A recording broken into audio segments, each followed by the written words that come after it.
అందరూ ఇచ్చేసినందుకు. ప్రధానంగా ఈ యొక్క సమావేశం ముఖ్య ఉద్దేశం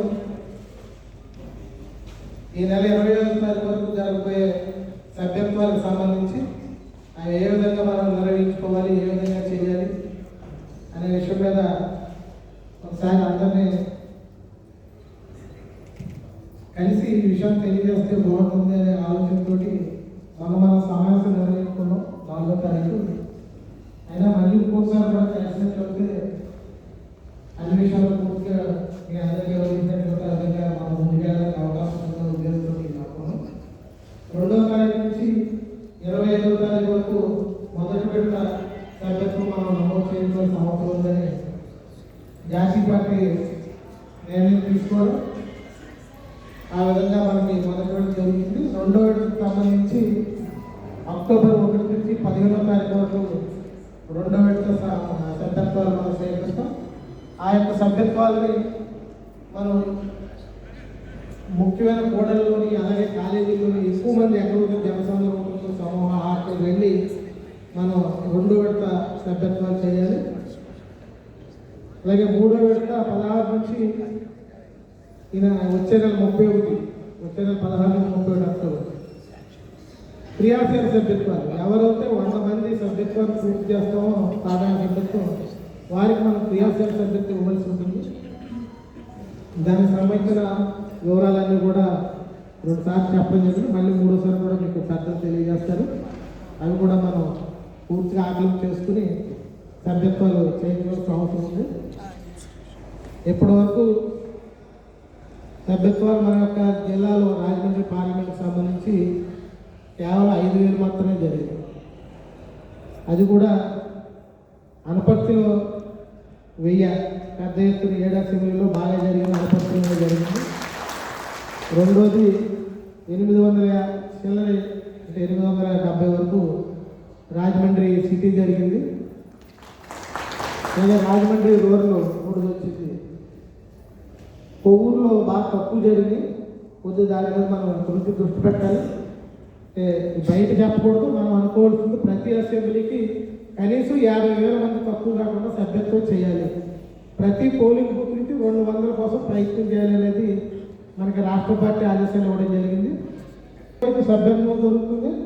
ఎవరు మన సభ్యత్వం చేశారు ఏంటనేది మనకు ఒక అవగాహన ఏర్పడుతుంది. ఆ విధంగా ఏర్పడినట్లయితే రానున్న రోజుల్లో జరగబోయే ఎలక్షన్స్ కానీ లేదా పార్టీకి సంబంధించిన విషయాలు వాళ్ళని ప్రభుత్వ పరంగా వాళ్ళకి కావాల్సిన ఏదన్నా పథకాలు కానీ అన్నీ మనకు తెలియజేయడానికి ఈజీగా ఉంటుంది. కానీ ఇంటింటికి వెళ్తే బాగుంటుందని వారు చెప్పడం జరిగింది. అది కూడా చాలా మంచి సజెషన్. మనం ఇంటింటికి వెళ్తున్నట్లయితే మహిళలు కూడా పెద్ద ఎత్తున మనం ఈ యొక్క మనం ప్రయత్నించే సభ్యత్వం చేయించే విధంగా మనం ప్రయత్నించవలసిన అవసరం ఉంది. రానున్న రోజుల్లో పార్టీలోనే కదా పార్టీ పార్టీకి అలాగే ప్రజలకు ఉపయోగపడినట్టు మనం దృష్టి పెట్టవలసి వస్తుంది.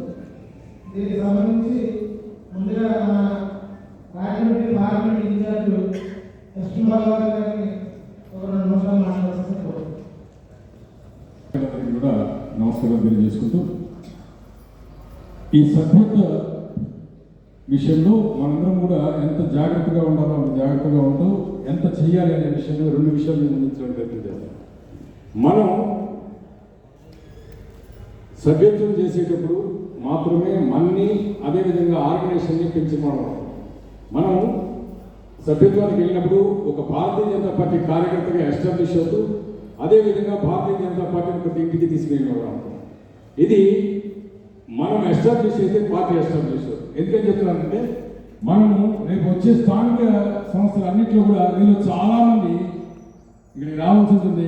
ఇక్కడ మేము చాలామంది కిందకే కూర్చోవాల్సి వస్తుంది. దీన్ని దృష్టిలో పెట్టుకుని ఆ విధంగా మనం ఒక ప్రజాప్రతినిధులుగా మన స్థానిక సంస్థల్లో అడగాలి అంటే అధ్యక్షుల వారికి మాకు ఇంత సంఖ్య ఉంది, ఇంత బలం ఉంది అని చెప్పుకునే అవకాశాన్ని మనం కలిగించాలి. తద్వారా మీలో చాలామంది స్థానిక సంస్థల్లో ప్రజాప్రతినిధులు. ఒక చిన్న విషయము, మనము ప్రజాప్రతినిధులుగా ఎదగడానికి ఈ సభ్యత్వంతో పాటు మనము చేయాల్సిన కార్యక్రమాలు ఇవాళ మనందరికీ కూడా తెలుసు. మనం పైన అదేవిధంగా రాష్ట్రంలోనూ కూడా మనం ప్రభుత్వంలో ఉన్నాం. ఒక 2 చిన్న ఉదాహరణలు చెప్పి నేను ముగిస్తాను. ఎంత అవసరమో మనం పని చేయవలసిన అవసరం అనేది. మొన్న ఈ మధ్యగా ఉత్తములు మహోన్నతమైన వ్యక్తి ఈనాడు వ్యవస్థాపకులు రామోజీరావు గారు చనిపోయారు, కాలం చేశారు. అయితే ప్రభుత్వ ధనంతో, ప్రజాధనంతో అంత పెద్ద గొప్పగా రాష్ట్ర ప్రభుత్వం చేయవలసిన అవసరం లేదు. కానీ మనం కూడా అందులో ఉన్నాం కాబట్టి మనం మాట్లాడే ఛాన్స్. అదేవిధంగా ఒక చంద్రగిరి ఎమ్మెల్యే గారు సీఎంకి ఒక లెటర్ రాశారు.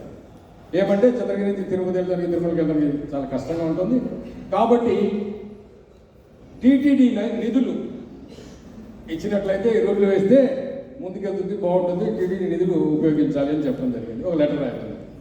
జనరల్గా ఏం జరుగుతుంది, సీఎంఓలో ఆఫీస్ సెక్రటరీ పక్కన పెట్టించుతారు, లేదంటే అవకాశం లేదని చెప్తారు, లేదంటే పరిశీలిస్తామంటారు. అయితే దానికి రిప్లైగా సీఎం సెక్రటరీస్ నుంచి సెక్రటరీ దాన్ని R&B ప్రిన్సిపల్ సెక్రటరీకి ఫార్వర్డ్ చేయడం జరిగింది. Do notify.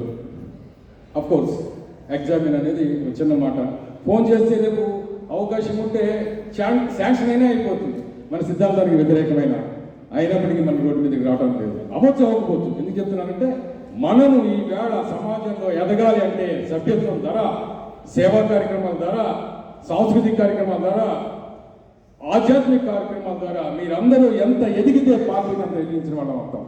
ఎందుకంటే మనకి తెలుసు ఏ రాజకీయ పక్షానికి ఏ రాజకీయ పక్షము పూర్తిగా మిత్రుడు కాదు, పూర్తిగా శత్రువు కాదు.